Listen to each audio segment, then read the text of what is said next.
Friends কী খবর সবার, আশা করি সবাই ভালো আছেন। আজকে ভিডিওটিতে বলতে যাবো যে যদি আপনাদের শত্রুরা যদি আপনার আইননীতির ভিতরে যদি কোনো কুফুরি করে থাকে বা কোনো বান টান যদি মেরে থাকে, আপনার ব্যবসা বাণিজ্য যদি আপনার না হয়ে থাকে, যে আপনার শত্রুরা যদি আপনাকে অনেক জ্বালা যন্ত্রণা করে, যদি এরকম যদি কোনো সিস্টেম হয়ে থাকে, তাহলে আপনারা এই প্রয়োগটি পালন করতে পারেন আর কি।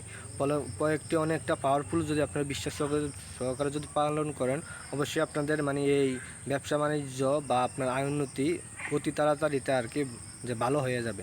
তো বন্ধুরা, আগে বিস্তারিত দেখুন। বিস্তারিত হচ্ছে যে আপনারা যে বাজার থেকে যে শনিবার বা মঙ্গলবারের দিনে একটা তালা আনবেন, যে এক মূল্যে আর কি। যেমন তালাটা মূলবেন না, মানে মূলাবেন না, যে তালাটা এরকমভাবে আনবে যে তালাটা মূলাবেন না, যে ওই দোকানদার যা বলবে তাই দিয়ে নিয়ে আসবেন।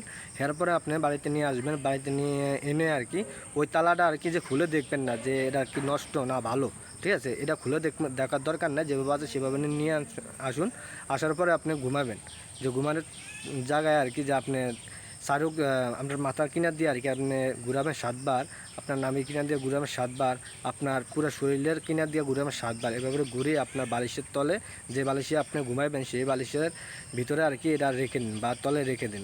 রেখে দেওয়ার পরে আপনার ঘুমের থেকে উঠবেন, সকালবেলা ঘুম থেকে উঠতে আর কি যে রবিবারে আপনি যে কোনো বট গাছ তলে বা কোনো অশ্বত্থ গাছ তলে যদি আপনি যে বলবেন যে হে অশ্বত্থ গাছ বা বট গাছ, মানে যে গাছের তলে আপনি ধোবেন, সেই গাছের তলে নিয়ে যেয়ে আর কি আপনি গাছকে বলবেন হে বট গাছ বা বট গাছ বা অশ্বত্থ গাছ, যে আপনাদেরকে আমি আমার এই সমস্যার জন্য আর কি, যে আপনার সমস্যাগুলো বলবেন, বলে আর কি ওই তালাটা সেই জায়গায় ধুয়ে আসবেন, যে যেভাবে তালা কিনছেন সেভাবে ধুয়ে আসবেন। ধুয়ে নিয়ে আনার পরে আপনার বাড়িতে চলে আসবেন, আপনাকে ওর কাছে বলবেন না। এরপরে ওই তালাটা যে ব্যক্তি খুলবে, ওই ব্যক্তি মানে সাথে সাথে আপনার উন্নতি, যে আপনার কাছে কুপুরি টুপুরি যা কিছু করা হয়েছে না কেন, সকল জিনিসই আপনার কেটে যাবে, গ্যারান্টি। এরা 1 সপ্তাহের ভিতরে রেজাল্ট পাবেন আপনারা। তো বন্ধুরা, নমস্কার, ভালো থাকেন, আর অবশ্যই চ্যানেলটিকে সাবস্ক্রাইব করে দিবেন।